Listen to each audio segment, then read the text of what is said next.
Bonjour à tous, je vais vous présenter le banc de démonstration du cycle frigorifique. Donc en fait le but de ce banc de démonstration tout à fait didactique est de bien comprendre et de visualiser toutes les différentes étapes d'un circuit frigorifique.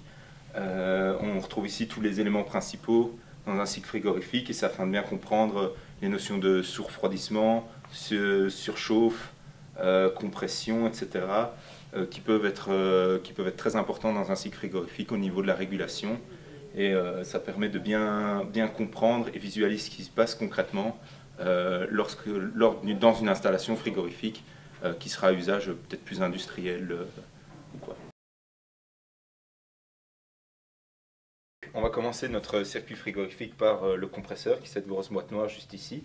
Donc le rôle du compresseur en fait est d'aspirer les vapeurs basse pression et ensuite de les comprimer jusqu'à ce qu'on appelle la haute pression.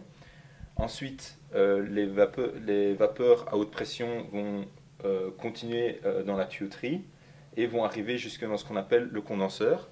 Donc en fait, au condenseur, ma vapeur à haute pression va relâcher toutes les calories vers le bac d'eau et ainsi va repasser en phase liquide.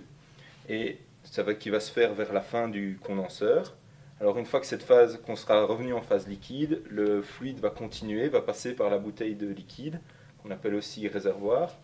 Ensuite, il va continuer dans la tuyauterie, va passer via le filtre, via un filtre déshydrateur qui est donc la boîte noire là, le voyant, un débitmètre qui permet donc de mesurer le débit de fluide frigorigène, avant d'arriver jusqu'ici devant au détendeur.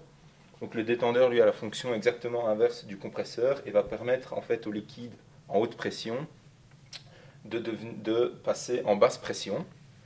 Ensuite, on va rentrer dans la partie la plus importante qui est l'évaporateur. Donc dans l'évaporateur, mon liquide arrive en basse pression et va en fait s'évaporer en capturant les calories à l'ambiance. Et c'est de cette capture de calories qu'on va en fait avoir l'effet frigorifique au niveau de mon cycle. Ensuite, je vais donc, comme je vais m'évaporer, je vais arriver avec des vapeurs qui seront en basse pression cette fois. Alors du coup, on va continuer le long de la tuyauterie. On va passer par une bouteille anti-coup de liquide qui permet de protéger le compresseur. Et ensuite, on va réarriver donc en vapeur basse pression dans mon compresseur et le cycle recommence comme ça.